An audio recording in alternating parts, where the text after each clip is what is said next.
right. Sorry about that, bro. It's cool. Coach Calvin Ford, how's everything? Welcome to Brooklyn once again. Once Coach. again, man. It's like Walt Disney. Yeah. Crazy for boxing. Yeah.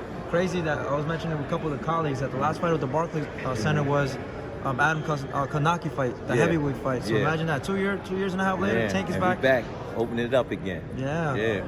Tank let it out. He's saying this is he's going to be free from Mayweather promotions and whatnot. I don't want to speak too much about the reason, but I would assume as a fan and doing media that he's going to focus more on his promotion, Gervonta Tank Davis promotion. Not focusing on his promotion, it's focusing on the business. Okay.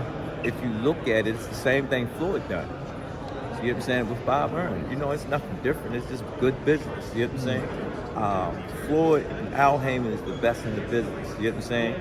So if I'm around the best, why would I leave the best? I'm going to stay around the best and keep learning. I want to learn what you know. Because he have young fighters coming behind him. You know what I'm saying? We can't do it forever.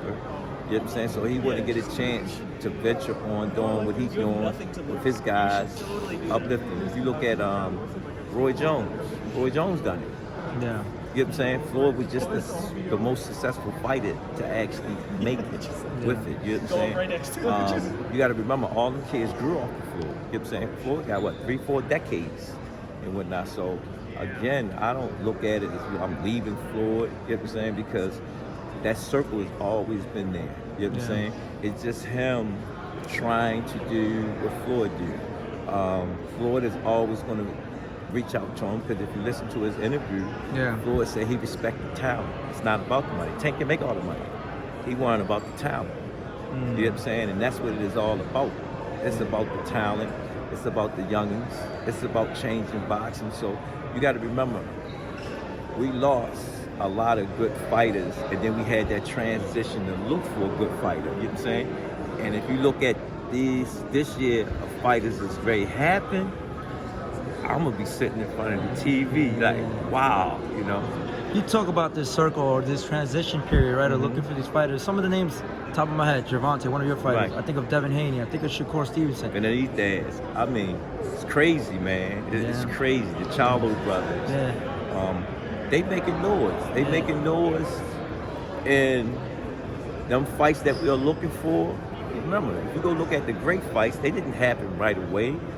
It was a period of time when they going to happen. Had to marinate. You know, right. So again, the fights going to happen. I just say all of them got to build their lane, their fan base, their business. To get where they want to get at. Yes. I look at, like you said, all of these fighters, they're special and they have different lanes, right? Different avenues. What I found very interesting, Devin Haney mentioned, he referenced this, his opportunity as you have to go through the stage as a pretty boy stage. Do you feel like Gervonta already surpassed that pretty boy stage and he's quote unquote right that Money Mayweather stage? If you listen to Gervonta, he said he watched Pretty Boy. You know what I'm saying? The difference between Pretty Boy and Tank is just old school. Okay. It's old school. But he caters to the young crowd now. That's the only difference. You know what I'm saying?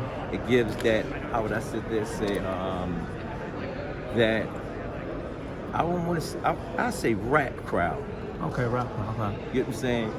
When they step on the stage and do their thing, and they watch Tank do his thing, it reminds them of them. But they just rapping, Tank fighting. Something interesting I want to ask you. I know yourself and Tank are individuals that never look past the opponent, right? No. But I love that sometimes we talk about these hypothetical scenarios, right? There's two big fights coming up. Shakur Stevenson versus Oscar Valdez. Then we have Devin Haney versus George Kambosos, all in the same weight class as Gervonta. Depending on where Gervonta, I know this is 35, he will go easily back to 140. My question is, if you had to decide for Tank, or you had to sit down and talk to him, looking now the next 6 months. Gotta listen to my quote. Go, all right. If the money right, the fight right. Okay. Speak a little bit more about those fights then. Haney and Kambosos. That fight, I've been telling everybody that, you know, it's a big fight. The way how the business is, I believe it's going to be a draw. A draw, okay. I believe it's going to be a draw.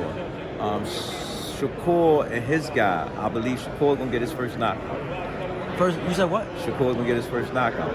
Really? He's going to knock, what's his name out? Wow, really? Yeah, because everybody knows Shakur now as a big puncher. this is a big fight, and his opponent that he's going to, normally is the one knocking out people. But I believe Shakur is going to show that, this is a different time. This is time. Yeah. How do you want people to remember Gervonta Tank Davis 10, 20 years from now? I want them to remember Gervonta as Gervonta Tank Davis. There's 3 components of the tank: the family man, the fighter, and the businessman. Right now, he's working on them opponents. I mean, he's working on them, and time will tell. Time will tell.